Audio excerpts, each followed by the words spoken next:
Hoje nós vamos dar continuidade à palestra de ontem. A propósito, todo o nosso seminário será um só assunto, dividido em vários dias. O título da palestra de hoje é Os Dois Concertos. Já vou adiantando que na nossa exposição adotaremos a estrutura de 2 concertos, porque o mundo evangélico adota a estrutura de 7 concertos e outros teólogos adotam a estrutura que é um só concerto. O velho e o novo são a mesma coisa. Eu não posso concordar, vou expor aqui, mas só estou adiantando para que vocês possam se localizar melhor no desenvolvimento do assunto. Hoje nós estudaremos o concerto do Sinai, o seu início, a sua ratificação, o concerto eterno, o seu início e sua ratificação, uma pequena diferença entre eles e o motivo pelo qual Deus fez 2. Se só um já bastaria. Ou será que bastaria? Vamos responder todas essas perguntas. Ok? Ontem nós estudamos os princípios gerais de um concerto, que é um acordo entre 2 partes, onde existem direitos e deveres. O contrato vincula apenas as partes e existe uma multa contratual. Também vimos que Adão não cumpriu seus deveres no contrato. E o que acontece? A multa contratual deveria incidir. O texto de Gênesis diz: no dia em que dele comerdes. Então que dia que Adão devia morrer? No dia. Por que Adão não morreu? Olha, alguém deu uma resposta muito interessante. Antes disso, gostaria de perguntar: se Adão houvesse obedecido, Deus poderia tê-lo destruído? Não. Se ele houvesse obedecido. Não. Se Adão houvesse obedecido, Deus poderia tê-lo destruído? Não. Porque Deus precisa ser fiel ao contrato que ele mesmo propôs para Adão, onde Adão deveria herdar a vida eterna em caso de obediência. Vejamos Romanos 4, verso 4. Ao que trabalha, o salário não é considerado como favor, e sim como dívida. Se Adão houvesse trabalhado corretamente, cumprindo os seus deveres, por mais que essa expressão choque vocês, mas a expressão que Paulo usa, Deus estaria obrigado a conceder a vida eterna a Adão. Do contrário, Deus seria mentiroso. Então, ao que trabalha, o salário não é considerado favor, e sim obrigação, dívida. Se Deus então houvesse destruído Adão e Eva naquele dia, Deus estaria sendo justo? O que vocês acham? Sim. É legal fazer essas perguntas e nós passarmos a raciocinar. Eu quero que vocês raciocinem e não apenas fiquemos lendo aqui os slides, os textos da Bíblia. Por que Deus seria justo? Porque Deus propôs um pacto. Ok? Não cumpriu. É doloroso? É doloroso cortar a energia? É doloroso. Mas foi o combinado. Então, Deus teria sido extremamente justo, porque no dia em que dela comeres, certamente morrerás. Mas há outro verso aqui importante, Romanos 6, 23. O salário do pecado é a morte, mas o dom gratuito de Deus é a vida eterna. Eles pecaram, qual que é a dívida agora? Qual que é o pagamento? A morte. Para quem obedece, qual que é a dívida? A vida eterna. Para quem desobedece, qual é o salário? Qual é o pagamento? A morte. Ok? Porque Deus não destruiu Adão e Eva após comerem do fruto. Lamentações, capítulo 3, verso 22. As misericórdias de Deus são a causa de não sermos consumidos. Ou seja, Adão e Eva não foram consumidos porque Deus teve misericórdia. E Deus simplesmente poderia consumir, estaria tudo bem, estaria tudo justo. Nós podemos ser consumidos porque nós também transgredimos a aliança. E Deus seria justo se ele decidir te destruir agora, Deus está sendo justo. Mas Deus prefere usar de misericórdia. O que é misericórdia? É uma nova oportunidade, é uma segunda chance. Vejamos o verso de Tito, capítulo 3, verso 5. Não por obras de justiça praticadas por nós, mas segundo sua misericórdia. Ele nos salvou mediante o lavar regenerador e renovador do Espírito Santo. A misericórdia é uma nova oportunidade. A gente parte do princípio de que a criatura não conseguiu da primeira vez e por isso é concedida uma nova chance. Agora essa nova chance não altera um contrato que já existe. Sabe quando você tem aquela dívida no cheque especial ou algum boleto ou por algum motivo você se atrasa, mas você conhece o Zé da padaria e você liga: Zé, é o seguinte, o menino passou mal aqui em casa e eu não vou conseguir pagar essa semana. Eu sei que você tem o direito de me protestar. Você aguenta até semana que vem? Ele é obrigado a aguentar? Não.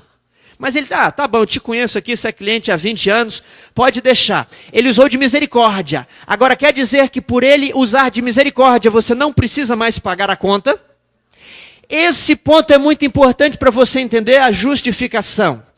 Uma vez que a esposa perdoa o marido adúltero, o marido ainda continua obrigado a manter os votos matrimoniais. A misericórdia é assim: você não conseguiu, então eu vou te dar uma segunda chance para você conseguir.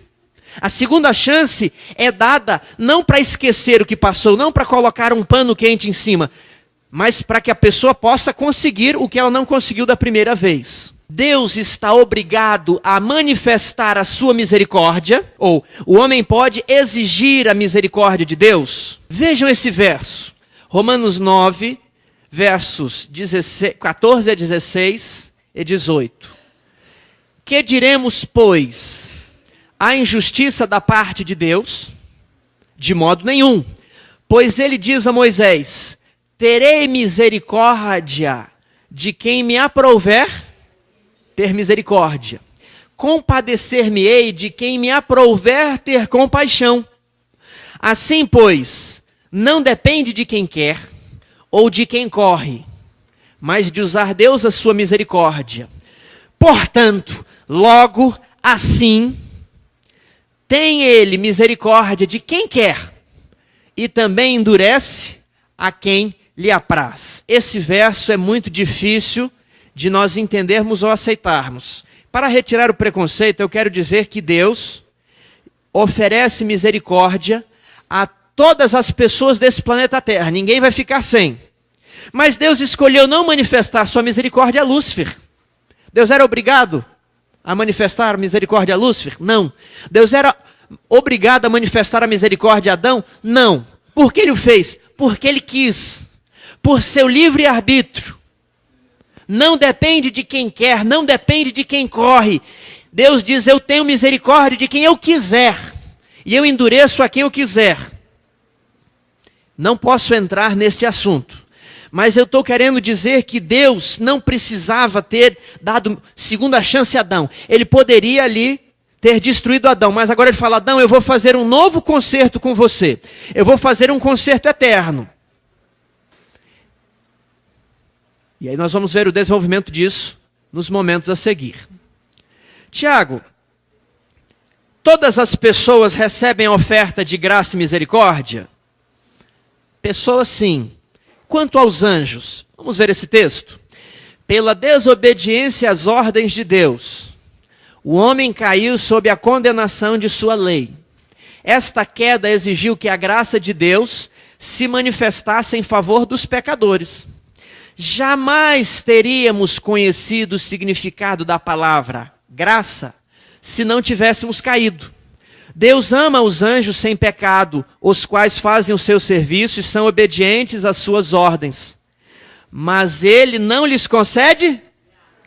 Tiago, isso não é por demais óbvio? Não é. Sabe por quê? Talvez você não se tenha dado conta. Mas existe muitos teólogos que defendem que Deus tem obrigação em conceder graça, ou que ele criou o mundo por sua graça. Agora, como poderia haver graça antes da queda? Ok? Os anjos jamais teriam conhecido o significado da palavra graça se nós não tivéssemos caído. Isso prova que não existia graça, ninguém conhecia esse assunto. Esse assunto estava revelado com Jesus e com o Pai, como vimos ontem, que haviam firmado um concerto eterno. Agora era desconhecido do restante do universo. A graça de Deus não pode ser exigida. Vamos continuar? Deus ama os anjos sem pecado, os quais fazem seu serviço e são obedientes às suas ordens. Mas Ele não lhes concede graça. Esses seres celestiais nada sabem de graça. Jamais necessitaram dela, porque jamais pecaram. Graça é um atributo de Deus imerecidamente manifestado para com os seres humanos. Nós não procuramos, mas Ele foi enviado à nossa procura. Deus se regozija em outorgar esta graça a cada um que a deseje. A todos nós, Ele apresenta termos de misericórdia. Não porque sejamos dignos, mas porque somos completamente indignos. Não é possível exigir.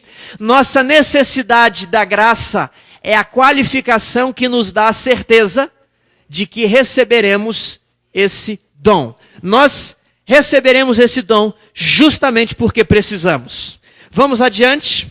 Uma vez que vimos que Deus teve misericórdia do homem, apresentando o concerto eterno, e que o homem não poderia exigir a graça, como foi que este concerto foi apresentado? Gênesis 3, verso 15 e 21. Isso aqui é o seguinte: quando Adão e Eva comem do fruto, Deus chama os três para conversarem. E ele começa falando à serpente. O que ele diz à serpente? Porém, inimizade entre ti, está se dirigindo à serpente, e a mulher, entre a tua descendência, a descendência da serpente, e o seu descendente. Este descendente da mulher, que é Cristo, te ferirá a cabeça da serpente. E tu, serpente, lhe ferirás o calcanhar do descendente da mulher.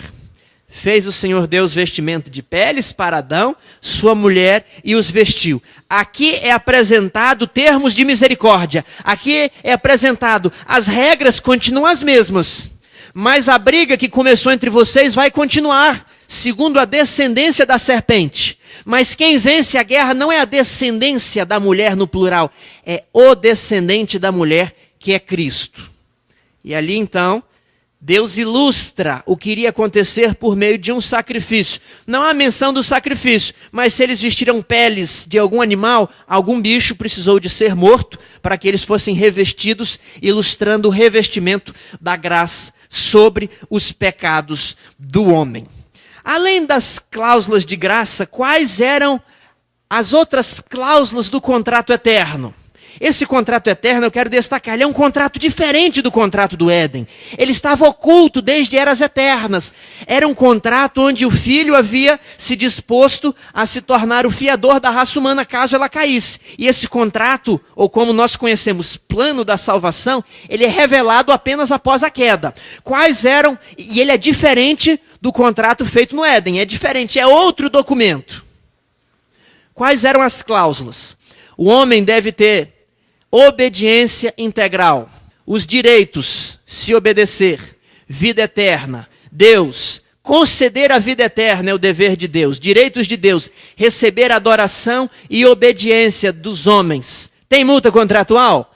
Tem, ainda é a mesma, morte, o salário do pecado é a morte, Romanos 6, 23. Agora, a novidade do concerto eterno, algo que não havia no concerto ali do Éden, é isso aqui, termo de misericórdia. Vida eterna. O dom gratuito de Deus, concedido mediante condições de arrependimento, confissão e abandono. Então estava dito assim, Adão, a coisa continua praticamente a mesma. Você precisa obedecer, não para você ser salvo, mas porque é sua obrigação. Já era sua obrigação obedecer antes de você se perder. Mas agora que você perdeu, você precisa crer em Jesus. Você precisa crer no descendente que virá da mulher, para que ele apague os seus pecados e você então possa ser elevado a receber a vida eterna por Deus. Além de esmagar a cabeça da serpente, o que mais estava previsto no contrato eterno que Cristo deveria cumprir. Gálatas 3, verso 13 e 14. Cristo nos resgatou da maldição da lei. Essa maldição da lei é a multa contratual, a cláusula penal. Cristo nos livra dela, a morte eterna, fazendo-se ele próprio maldição em nosso lugar, para que a bênção de Abraão, a bênção de perdão dos pecados e vida eterna prometida a Abraão, chegasse aos gentios. Querem ver como isso funciona?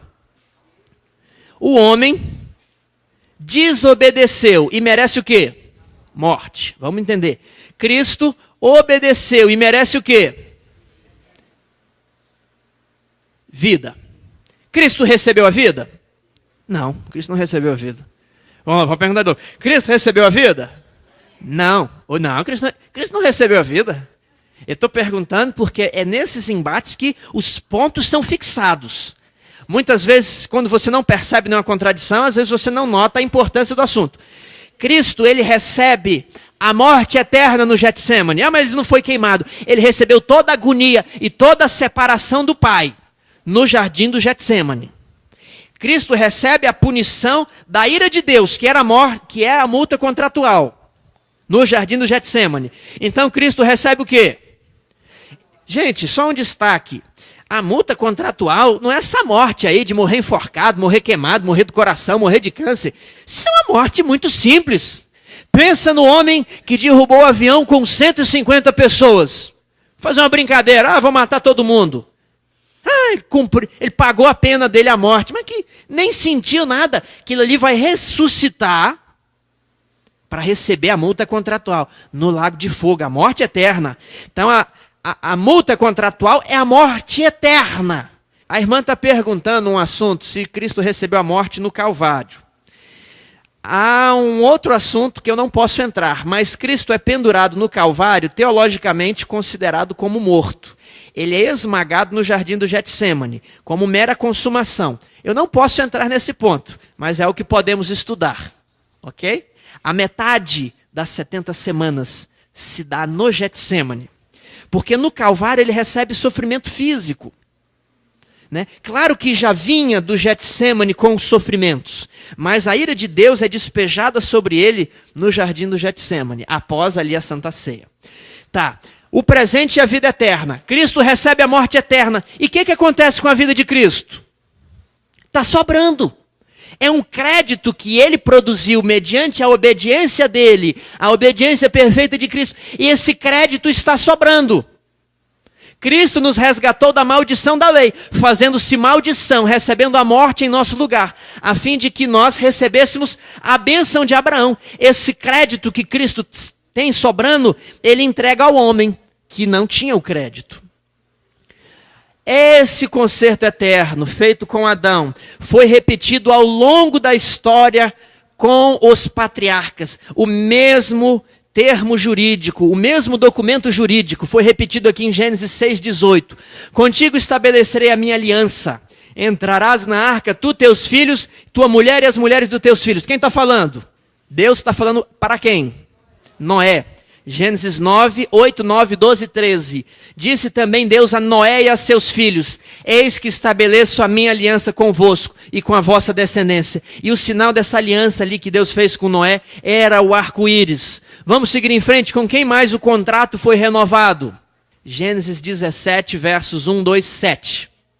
Quando Abrão atingiu a idade de 99 anos, apareceu-lhe o Senhor e disse-lhe: eu sou o Deus Todo-Poderoso, anda na minha presença e sê perfeito. Farei uma aliança entre mim e te multiplicarei extraordinariamente. Estabelecerei a minha aliança entre mim e ti e a tua descendência no decurso das gerações. E essa aliança ela é perpétua. Essa aliança é o concerto eterno, perpétuo, para ser o teu Deus e da tua descendência. Então, esquece o que aconteceu no Éden. Deus formula o concerto da graça com Adão, pai de toda a humanidade. Repete a Noé, que também é pai de toda a humanidade, porque todo mundo morreu, só ele ficou vivo depois do dilúvio.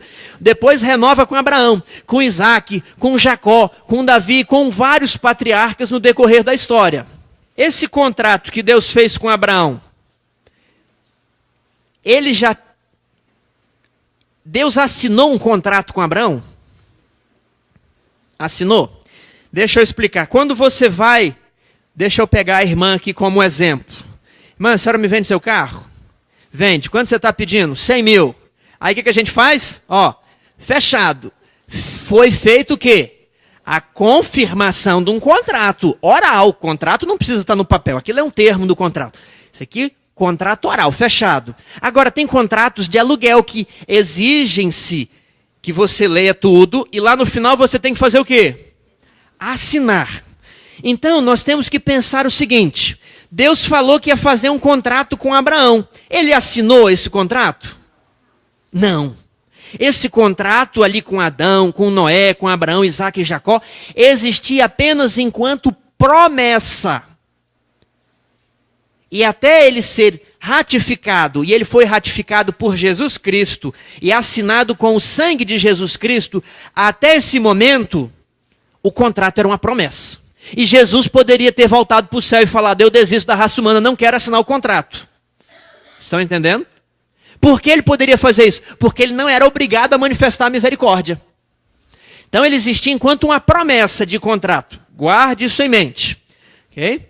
Quando chega João Batista, por que veio João Batista? Lucas 1, 72, 73.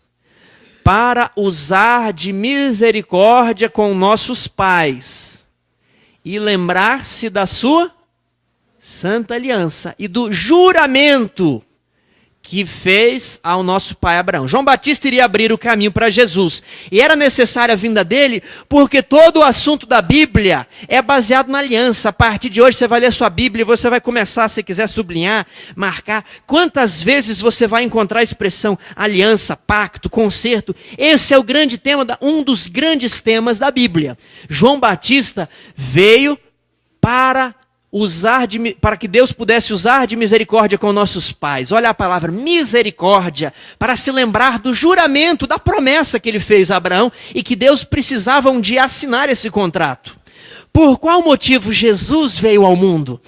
Romanos 15, 8. Digo, pois, que Cristo foi constituído ministro da circuncisão em prol da verdade de Deus, para confirmar as promessas feitas aos nossos pais. Que pais? A Abraão. A circuncisão é dada ali como um sinal do concerto eterno para Abraão. Então, essa palavra confirmar é o quê? Existia a promessa. Cristo ele veio para assinar o contrato, para confirmar a promessa. Esse é o objetivo da vinda de Cristo na terra, mediante um prisma jurídico dentro do plano da salvação. Vamos fazer uma análise nesse seguinte gráfico. Aqui está a linha do tempo, abrangida pelo concerto eterno. Ele vai desde eras eternas, desconhecido, ele vem desde eras eternas e vai até a eternidade. Okay? E ele foi feito primeiramente com Adão, renovado a Noé, Abraão, com toda a humanidade, figurados nesses. Depois vem o João Batista e depois Jesus, onde é confirmada a promessa feita a Abraão. Memorize isso aí. O concerto inicia, mas não é assinado, só é assinado lá na frente. Agora nós vamos falar de uma outra aliança, que não é essa feita com Abraão, que não é essa feita com Noé, um outro pacto.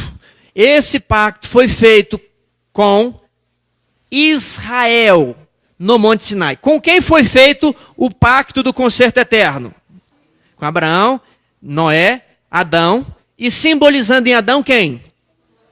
Toda a humanidade. Isso é um dos princípios, que o contrato só vincula as partes. Agora o concerto do Sinai, ele foi feito com quem?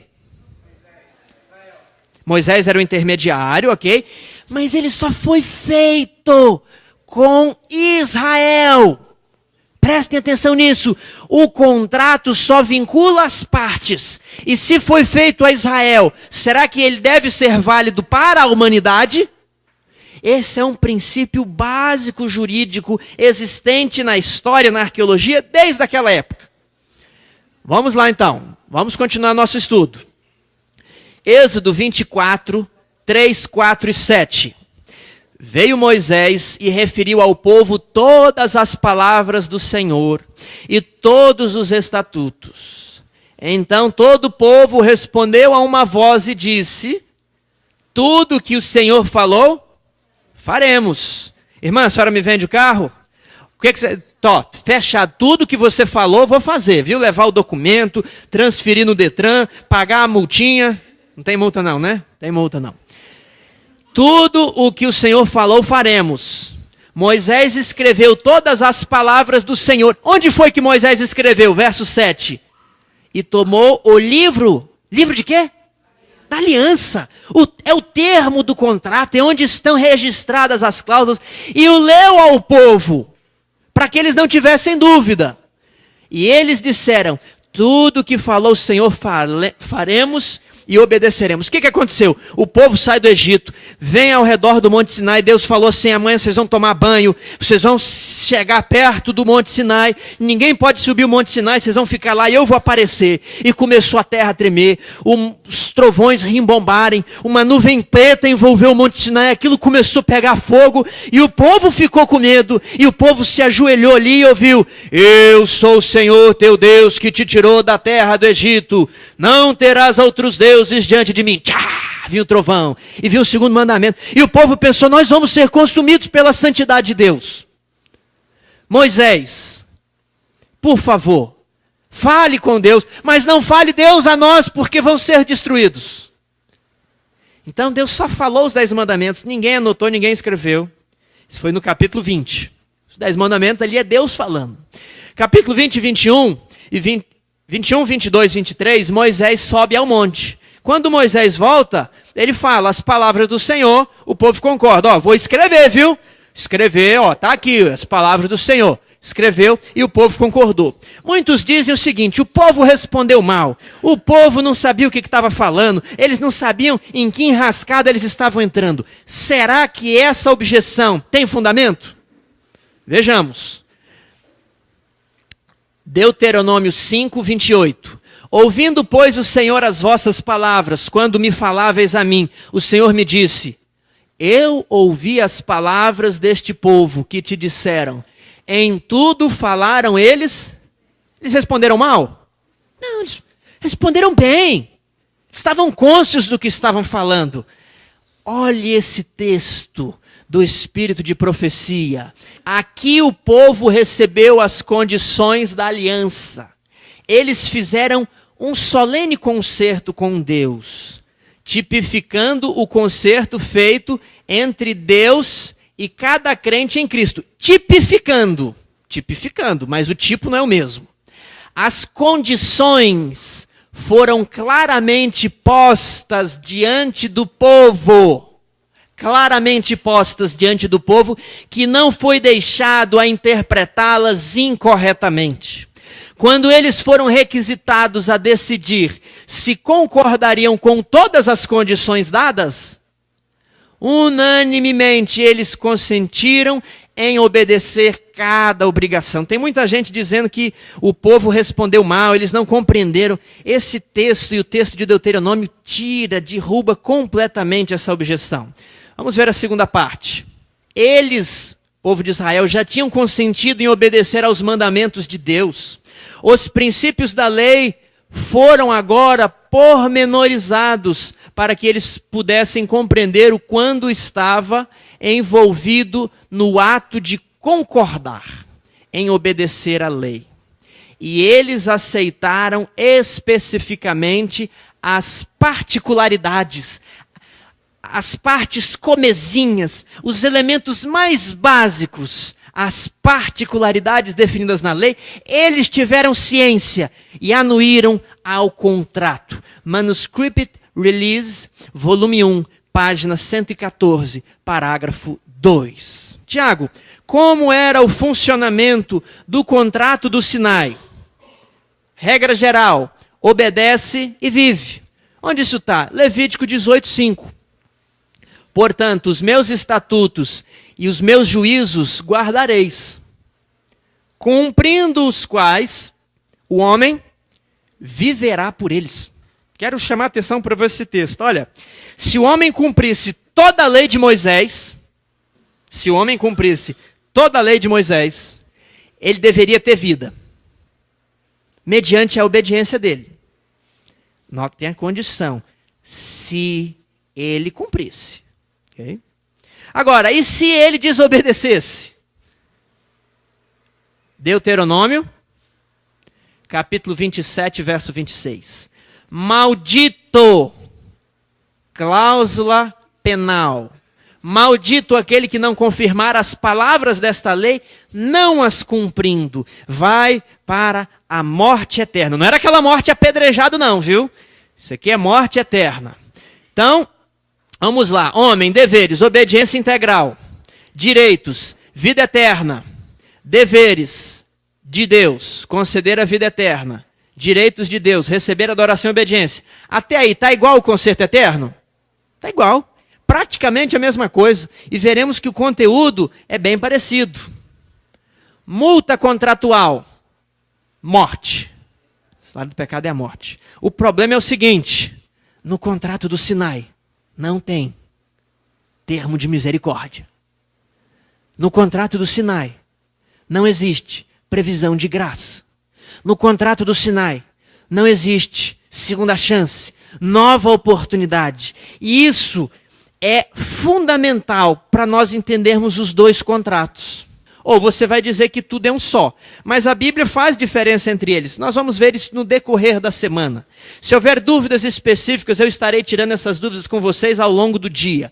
Mas esse ponto é fundamental. Como era o concerto eterno? Está essa visão aí. Como era o concerto do Sinai?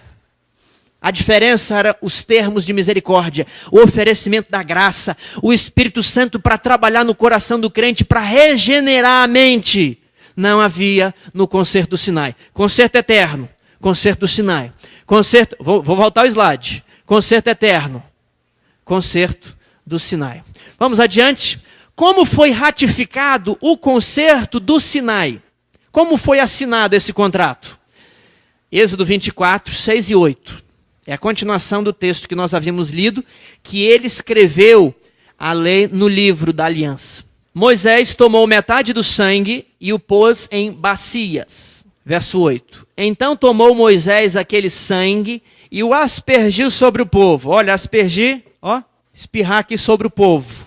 E disse: eis aqui o sangue da aliança. Preste atenção nessa frase. Eis aqui o sangue da aliança que o Senhor fez convosco a respeito de todas estas palavras. As palavras que estão ali no livro. Okay? Vamos agora ver o que Paulo acrescenta mais. Hebreus 9, verso 18 e 19, para aqueles que creem que Paulo escreveu Hebreus. Pelo que nem a primeira aliança foi sancionada sem sangue. Olha, já começa a ter uma diferença. A primeira aliança não foi sancionada sem sangue. É a aliança do Monte Sinai. Porque havendo Moisés proclamado todos os mandamentos segundo a lei, a todo o povo, tomou o sangue dos bezerros e dos bodes com água e lã tinta de escarlate e isopo. E agora? E aspergiu não só o próprio livro, como também o povo. Moisés pegou aquele sangue, chegou no livro, que não era igual esse, era um pergaminho, pegou o sangue e fez assim, ó. Ok? O que Hebreus está falando ali? Aspergiu sobre o livro, simbolizando o quê? Confirmação. Está assinado, está ratificado. Ok? Reconhecido com firma, passado em cartório. Está ratificado. E depois também aspergiu sangue sobre os contratantes, o povo. Se o concerto do Sinai foi ratificado com o sangue de animais em meio ao deserto, como e quando se deram a ratificação do concerto eterno? Mateus 26, 27 e 28. A seguir tomou um cálice, Jesus, e, tendo dado graças, o deu aos discípulos, dizendo: bebei dele todos, porque isto é o meu sangue, o sangue da nova aliança, derramado em favor de muitos para a remissão de pecados. Vocês lembram da frasezinha de Moisés? O que Moisés dizia? Este é o sangue da aliança. O que Jesus agora, ali no Novo Testamento, fala? Este é o meu sangue. E o sangue de qual aliança? da nova. São momentos de assinatura de contratos diferentes. São momentos de ratificação diferente para contratos diferentes. Ok? Texto adicional sobre a ratificação da aliança eterna. Isso aqui é a profecia das 70 semanas. Daniel 9, 27. Ele fará firme a aliança com muitos por uma semana. E na metade da semana fará cessar o sacrifício e a oferta de manjares. Por quantos anos, então, Jesus faria uma aliança? 3 anos e meio, ele. E depois os seus discípulos? 3 anos e meio. Totalizando uma semana de 7 anos, onde o povo foi doutrinado. É tema posterior, só estou adiantando. O povo foi doutrinado ali nos termos da nova aliança, que eram contrários. Aliás, não contrários, mas que eram diferentes da antiga aliança. Esse fará firme, esse firme é gavar. É confirmar ali no hebraico. Ele veio para confirmar, para assinar a promessa feita a Abraão. Essa que é a ideia. E na metade da semana, onde ali foi ratificado. Vamos lá. Ordem de ratificação agora. Preste atenção nesse gráfico. Se você deu uma cochilada, agora dá uma olhada que você vai conseguir pegar boa parte da palestra aqui. Início do concerto eterno, feito com Adão, Noé, Abraão. Aí chega aqui o Monte Sinai. O concerto eterno já havia sido ratificado? Não. Aí veio o Monte Sinai. E começa uma outra aliança, chamada Aliança do Sinai. Concerto do Sinai. No mesmo dia que ela começou, ela foi o quê? Ratificada. E o concerto eterno? Era só promessa. Era um juramento feito a Abraão. O Monte Sinai foi por volta do ano 1400 a.C. Cristo morreu no ano 31, ou seja, aproximadamente 1400 anos de diferença. Então ela é ratificada aqui, o concerto eterno. Qual foi ratificada primeiro? Qual começou primeiro? O eterno. E agora vai estar a confusão de muita gente. O nome das alianças é dado pela ordem de ratificação e não pela ordem de início. Por isso que a aliança do Sinai, que veio depois, é chamada de primeira, ou velha. E o concerto eterno, que veio antes, mas que foi ratificado depois, é chamado de segunda aliança ou nova. Isso é muito importante, senão você vai se confundir lendo o Novo Testamento. O nome dos concertos é dado com base na ordem de ratificação. Ellen White confirma essa exposição? Confirma. O concerto da graça foi feito primeiramente com o homem no Éden. Este mesmo concerto foi renovado a Abraão. Se bem que este concerto houvesse sido feito com Adão e renovado a Abraão, não poderia ser ratificado antes da morte de Cristo. É o que a gente estudou? É o que a gente estudou. Existira pela promessa de Deus desde que se fez a primeira indicação de redenção. For aceito pela fé. Contudo, ao ser ratificado por Cristo, é chamado um novo concerto. Outro pacto. Olha aqui o Espírito de Profecia falando que eles não são a mesma coisa. Um foi renovado lá com os patriarcas, ratificado por Cristo. Agora, outro pacto, chamado nas Escrituras Velho Concerto, foi formado entre Deus e Israel no Sinai. Apenas entre quem? Deus e Israel no Sinai. Não vale para toda a humanidade. E foi então ratificado pelo sangue de um sacrifício. O concerto abraâmico foi ratificado pelo sangue de Cristo e é chamado o segundo, ou o novo concerto. Porque o sangue pelo qual foi selado foi vertido depois do sangue do primeiro concerto. Eu quero que os irmãos observem que eu estou tratando do tema tal qual está exposto na Bíblia e no Espírito de Profecia, sem apelar para... Eu não estou dizendo que não pode apelar para grego, hebraico, arqueologismo, mas eu quero demonstrar que eu quero deixar o texto fluir o máximo possível, sem esquemas montados, mas prestando uma atenção muito clara nos detalhes jurídicos, que às vezes a gente passa batido, às vezes a gente acha que são palavras supérfluas, mas não existem palavras supérfluas na Bíblia. E o estudo é um pouco técnico porque nós não vamos aqui montar um esquema, uma explicação artificial. Qual é o conteúdo dessas alianças? Como estava dividida ou subdividida a aliança eterna? Gênesis 26, verso 5. Porque Abraão obedeceu a minha palavra e guardou os meus mandamentos, os meus preceitos e os meus estatutos e as minhas leis. Havia mandamentos no concerto eterno? Sim. No concerto de Abraão? Havia? Havia. Os mandamentos não existem desde lá do Éden, né? Com Adão, Noé, existiam os mandamentos. A aliança eterna feita com Abraão mostra aí, ó, Abraão guardou os meus mandamentos. Isso aqui é antes da lei de Moisés, já tinha mandamentos. Mas Abraão também obedeceu os meus preceitos, os meus estatutos e as minhas leis, que são detalhamentos dos mandamentos, são detalhamentos dos mandamentos. Vamos ver agora subdivisões da aliança do Sinai, Deuteronômio 4:45. São estes os testemunhos e os estatutos e os juízos que Moisés falou aos filhos de Israel quando saíram do Egito. Eu vou adiantar uma explicação. Na Bíblia, testemunho é a mesma coisa que 10 mandamentos, ou mandamentos, ok? Pois nós vamos ver esses textos. Note que as divisões são praticamente as mesmas. Mandamentos, testemunhos, preceitos, juízos, estatutos e leis. Tem um outro versinho aqui que é sobre o concerto eterno, mais parecido ainda. Agora, vocês percebem que a divisão da aliança não é feita assim? Porque Abraão guardou a lei moral, Abraão guardou a lei cerimonial, e Abraão guardou a lei civil e as leis de saúde. Não é essa a divisão adotada pelos escritores bíblicos. Tiago, é só uma coincidência? Vamos lá. Deuteronômio 4, 13 a 14. Então vos anunciou ele sua aliança. Olha a palavra aliança. Que vos prescreveu. 2 pontos, vírgula. O que tinha nessa aliança? Os 10 mandamentos. E os escreveu em tábuas de pedra.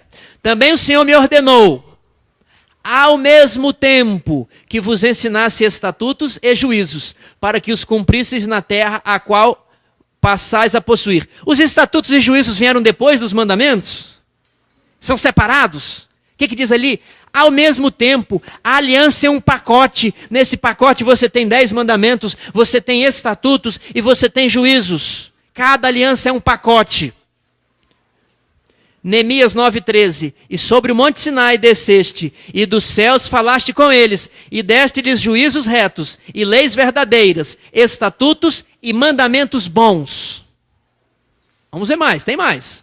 Neemias 10:29. Andariam na lei do Senhor, que foi dada por intermédio de Moisés, servo de Deus, de que guardariam e cumpririam todos os mandamentos do Senhor nosso Deus, e os seus juízos e os seus estatutos. Percebem o pacote? Como os escritores da Bíblia dividem. Não dividem lei moral e lei cerimonial. Não é essa divisão terminológica. Tiago, é errado? Não. Existe lei moral e lei cerimonial? Existe. Só que essa divisão é uma divisão pedagógica, educativa.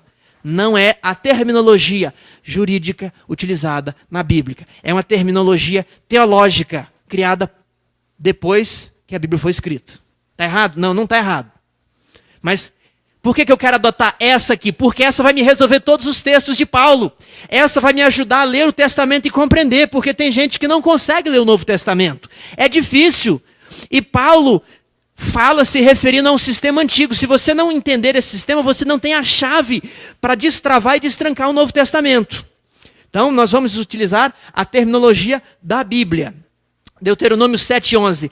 Guarda, pois, os mandamentos e os estatutos e os juízos que hoje te ordena cumprir. E deve ter mais uns 100 versos que não tem espaço para pôr. Conclusões sobre esse tópico. A Bíblia agrupa as normas de Deus em mandamentos, estatutos e juízos, e não em morais e cerimoniais. 2. Em cada aliança existe um rol dos 10 mandamentos. Tem 10 mandamentos na aliança eterna? Sim, tem ou não tem? Tem 10 mandamentos na aliança de Moisés? Tem. Nas duas alianças existem regras cerimoniais. Ué, nas duas? A circuncisão e o sacrifício eram comuns? As duas alianças. A circuncisão foi dada dentro do concerto eterno para Abraão. Lá no Éden, Deus mandou Adão fazer um sacrifício. Já havia lei cerimonial. Tiago, e tem lei cerimonial hoje? Claro que tem. Qual que é a lei cerimonial hoje? Você achava que lei cerimonial tem que matar bicho, né? É só sacrifício. Faz parte de lei cerimonial. Por isso a explicação de que eu dou, que a lei cerimonial foi abolida, ela fica estranha, porque hoje continua a haver lei cerimonial, lava-pés, santa ceia, batismo, são cerimônias que a lei de Deus manda o crente passar. Conclusões.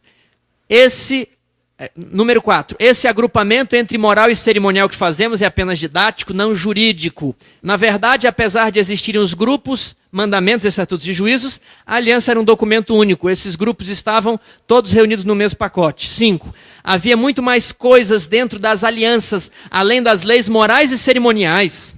Temos as leis civis, as leis penais, as leis de saúde. Elas estão incluídas sob a nomenclatura, sob o termo estatuto e juízo. Nosso último tópico dessa manhã. Por que Deus firmou o concerto do Sinai? Se o concerto com Abraão já era todo o suficiente para salvar o homem, por que Deus teve que fazer um novo pacto? O que vocês acham? Deus não poderia ter permanecido com o contrato eterno? Por que Deus inventa mais coisas, como diriam alguns, para confundir a nossa cabeça ao ler a Bíblia? Vamos ver o que Paulo diz em Gálatas. Paulo faz a mesma pergunta. Gálatas 3,19. Qual, pois, a razão de ser da lei? A lei, isso aqui é a lei de Moisés, viu, irmão? Não fica agora lendo a Bíblia falando aqui é lei moral, aqui é lei cerimonial. Sabe por que eu digo isso? Abra sua Bíblia em Gálatas, capítulo 3. Vou provar que dentro do livro de Gálatas, Paulo usa lei no sentido de aliança do Sinai. Capítulo 3, verso 17. Enquanto os irmãos abrem, no sábado à tarde, teremos nossa última palestra. Nós vamos pegar todo o conteúdo que aprendemos e vamos ler o livro de Gálatas juntos. Ok? Nós vamos aplicar o conhecimento dos concertos e da justificação no livro de Gálatas, verso por verso da parte teológica. Então não vou me deter muito agora nesse ponto. Olha Paulo dizendo, e digo isto, uma aliança já anteriormente confirmada por Deus. Uma aliança, vê a palavrinha, vírgula, a lei, vírgula. Então como que ele vai chamar essa aliança? Só lei. E essa aliança foi confirmada quando? Que veio 430 anos depois de Abraão. Está vendo aí? Então, quando Paulo usa lei ali em Gálatas, ele está se referindo a uma aliança, a um pacote que tem lei moral, lei cerimonial, lei civil, lei de saúde junto. E esse pacote veio 430 anos depois de Abraão. É o concerto do Sinai. Vamos agora voltar para Gálatas 3,19. Qual, pois, a razão de ser da lei? Lei de Moisés. Ela foi adicionada por causa de quê? Das transgressões. Em razão do grande período de cativeiro, os israelitas perderam 4 coisas. Noção da santidade de Deus, a realidade da depravação do homem, sua incapacidade de obedecer à lei de Deus. Eles se achavam capazes. Percepção de que necessitavam de um Salvador. Eles tinham vários deuses no Egito. E agora Moisés fala, olha, anuncio um Deus. Qual Deus? O Eterno, o Altíssimo. Tem o Ra, tem Osíris, tem o outro Deus lá, etc. Tem aqui o Jeová. Okay? Mais um. Quem é esse? É mais um. Está ali do lado dos deuses egípcios. Não tinham noção da santidade de Deus. Realidade da depravação do homem. Eles não tinham consciência de quão degradados eles estavam. Eles não tinham consciência da malignidade do coração deles, do coração enganoso. E eles, quando viam ler, eles achavam que era uma questão de escolha. Obedeciam se quisessem e não obedeciam se não quisessem. E eles não percebiam que, havendo transgredido um concerto eterno, que é um concerto de princípios, feito lá no início, eles não se sentiam perdidos, e quem não se sente perdido não tem necessidade de um Salvador. Então, o concerto do Sinai teve a função pedagógica de resguardar e ensinar. Olha só esse texto de Gálatas 3, 23 e 24.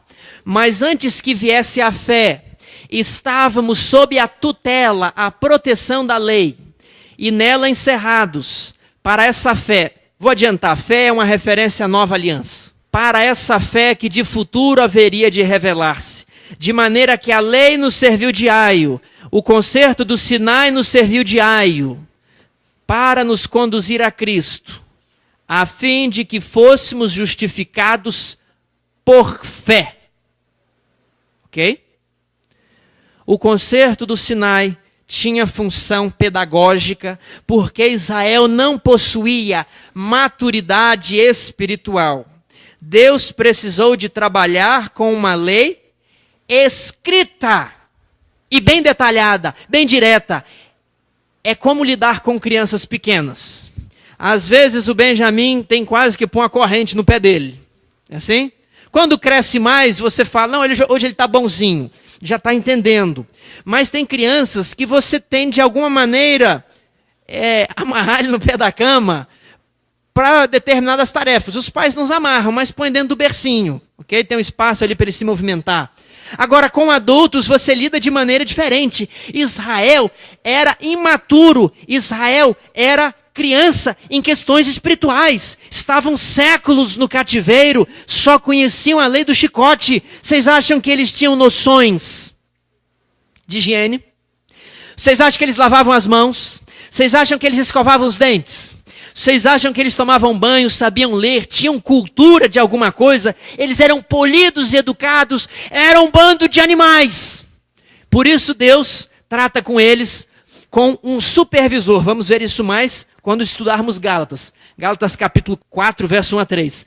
Digo, pois, que durante o tempo em que o herdeiro é menor, em nada difere de escravo. Ou seja, enquanto Israel era criança, parecia um escravo, apesar de ser senhor de tudo, filho de Deus e herdeiro da promessa de Abraão. Então, quando é criança, Israel estava sob tutor. Aliás, quando uma criança é criança, está sob tutores e curadores, até o tempo predeterminado pelo pai. Quando atinge a maioridade, se livra ali da babá. Assim também nós, quando éramos menores, estávamos servilmente sujeitos à antiga aliança. Qual era o problema de Israel quando saiu do Egito? Os israelitas eram brutos e ignorantes, perderam os princípios de civilidade e higiene, e por isso Deus detalhou a lei em pormenores, como a proibição de ter relações sexuais durante a menstruação. O israelita recém-escravo, ex-escravo, era um animal. Ele não ia respeitar a mulher doente, a mulher nos dias delas. E Deus falou, olha, quando a mulher tiver com sangramento, você não vai fazer. Quando você tiver vontade no banheiro, não é fazer na frente da barraca. Você vai ter que sair, como faz com criança, ir lá fora e faz. Mas não é só isso. Tem que cavar um buraquinho. Depois que cavar o buraquinho, faz o quê? Enterra. É assim que Deus lidou com a antiga aliança, com crianças espirituais. Por isso que a lei é detalhada. Quando Deus escreve a lei, Deus acaba limitando a lei. E Deus precisou de fazer isso, porque Ele estava lidando com pessoas que não teriam capacidade de ter um relacionamento com Deus, com compromisso, mediante uma lei não escrita, mediante uma lei de princípios. Israel jamais conseguiria compreender a profundidade da graça, uma vez que não enxergava a necessidade dela. Por isso Deus faz um concerto sem graça. O concerto eterno era baseado em princípios não escritos. O concerto do Sinai era baseado em decretos escritos e detalhados. O concerto eterno provia uma segunda chance. O concerto do Sinai só provia a morte eterna do ofendido. Não havia previsão de graça para perdão dos pecados, nem previsão da ação regeneradora do Espírito Santo. Assim, uma vez que os israelitas percebessem que o concerto do Sinai era uma rua sem saída, então passariam a admirar o concerto eterno, onde havia toda a graça e a misericórdia necessária para a salvação do homem. Meu amigo, você tem conseguido apreciar o concerto eterno? As pessoas só dão valor à vida quando chega a hora da morte. Eu me lembro da minha avó, no hospital, na UTI. ela havia quebrado os 4 membros, as 2 pernas, os 2 braços. E então, quando a pessoa está naquela dificuldade, nós vemos como ela era importante em nossa vida. Nós só aprendemos o que é segunda chance quando não temos para onde recorrer. Você só aprende a temer a Deus quando se lembra de que seus atos serão expostos perante o juiz. Você só entenderá o que é misericórdia quando compreender que se Deus quisesse te exterminar agora nesta capela, Deus estaria sendo extremamente justo. Se você não consegue apreciar o dom da graça de Jesus Cristo, é porque você ainda nunca se sentiu perdido. Ou não tem consciência de quão mal você é. Enquanto você não se sente perdido, você não tem capacidade para apreciar a graça de Cristo. Enquanto você não entender a gravidade da ira de Deus, você não conseguirá apreciar a profundidade do seu amor. Mas no dia que você admitir miserável homem que sou, e se colocar no centro da vontade de Deus, então você estará apto para que Jesus Cristo o livre do corpo desta morte, e então você será uma nova criatura pela graça de Deus. Amém. Pai nosso que estás nos céus, por favor, mostre-nos quão maligno é o nosso coração, quão egoísta é a nossa natureza, quão distante estamos do padrão que a tua lei exige. Mostra-nos, Senhor, que a tua ira está para cair sobre nós, e é apenas Jesus Cristo que segura a mão de Deus para que nós não sejamos destruídos pela sua justa indignação. Por favor, Senhor, dá-nos a graça de Cristo, perdoa-nos de todo o pecado e permita-nos viver não como crianças imaturas, segundo a maneira do concerto do Sinai, mas mediante adultos espirituais, mediante os princípios do concerto eterno. Em nome de Jesus, amém.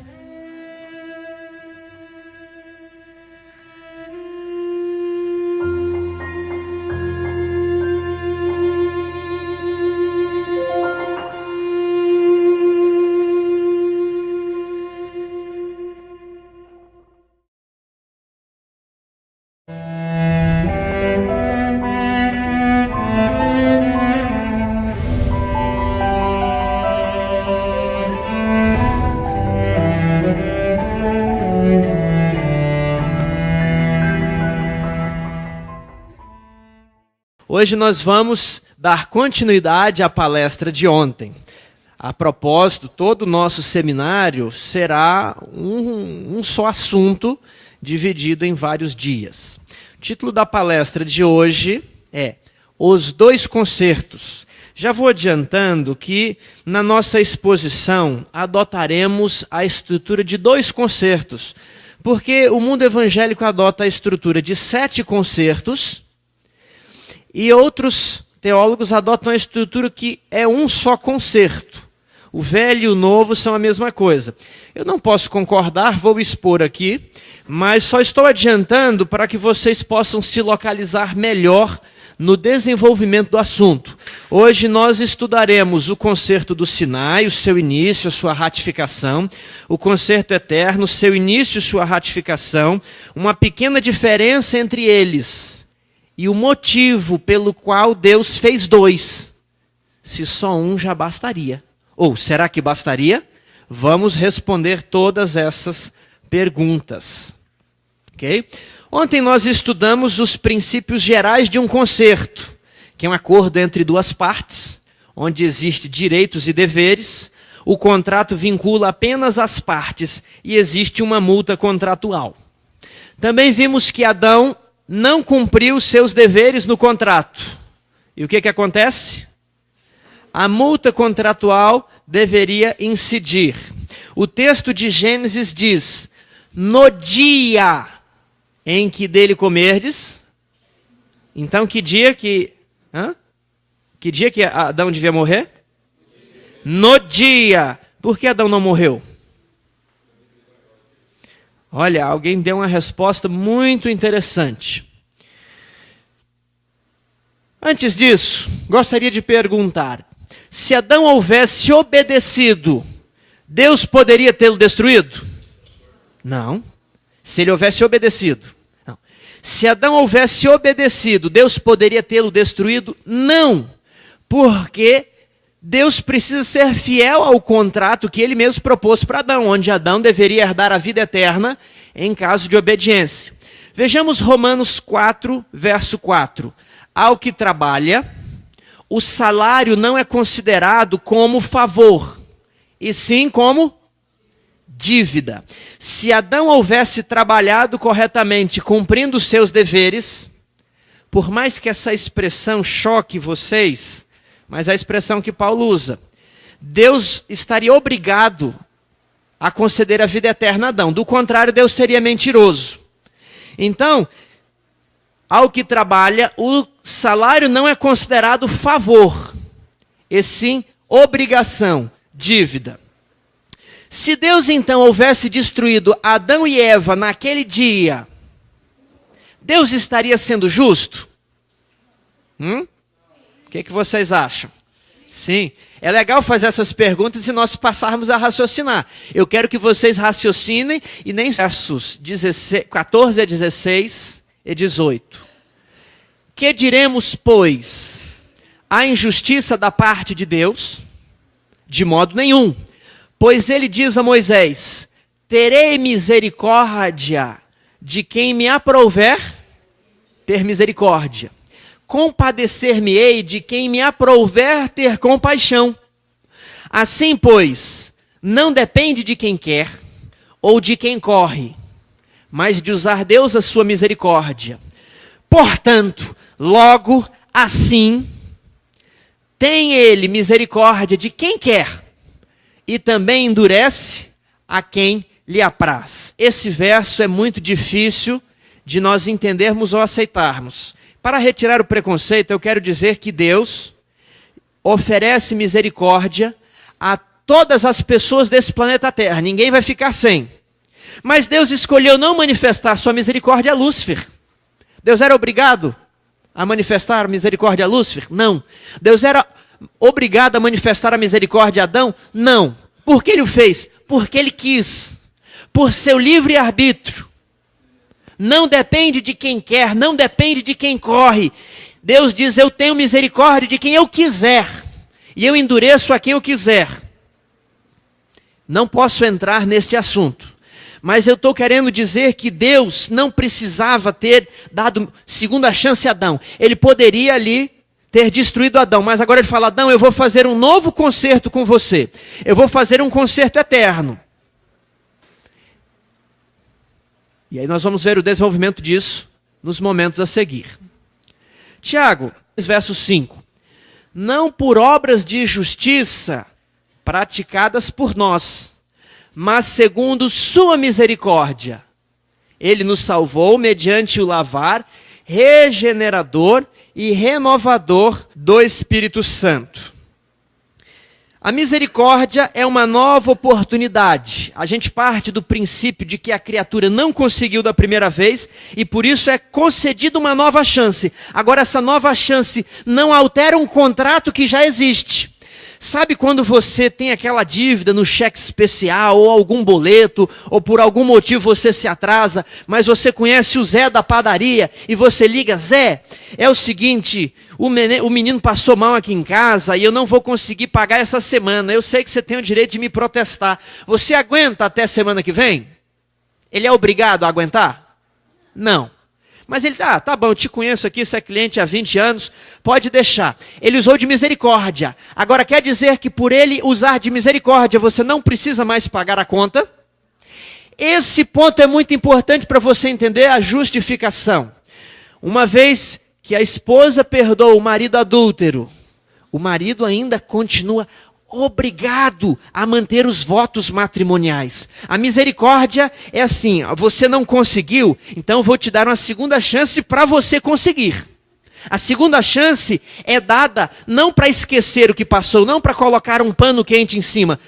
mas para que a pessoa possa conseguir o que ela não conseguiu da primeira vez. Deus está obrigado a manifestar a sua misericórdia, ou o homem pode exigir a misericórdia de Deus? Vejam esse verso, Romanos 9, não apenas fiquemos lendo aqui os slides, os textos da Bíblia. Porque Deus seria justo? Porque Deus propôs um pacto, ok? Não cumpriu. É doloroso? É doloroso cortar a energia? É doloroso, mas foi o combinado. Então, Deus teria sido extremamente justo, porque no dia em que dela comeres, certamente morrerás. Mas há outro verso aqui importante, Romanos 6, 23. O salário do pecado é a morte, mas o dom gratuito de Deus é a vida eterna. Eles pecaram, qual que é a dívida agora? Qual que é o pagamento? Que a morte. Para quem obedece, qual que é a dívida? A vida eterna. Para quem desobedece, qual é o salário? Qual é o pagamento? A morte. Ok? Porque Deus não destruiu Adão e Eva após comerem do fruto. Lamentações, capítulo 3, verso 22. As misericórdias de Deus são a causa de não sermos consumidos. Ou seja, Adão e Eva não foram consumidos porque Deus teve misericórdia. E Deus simplesmente poderia consumir, estaria tudo bem, estaria tudo justo. Nós podemos ser consumidos porque nós também transgredimos a aliança. E Deus seria justo se Ele decidir te destruir agora. Deus está sendo justo. Mas Deus prefere usar de misericórdia. O que é misericórdia? É uma nova oportunidade. É uma segunda chance. Vejamos o verso de Tito, capítulo 3.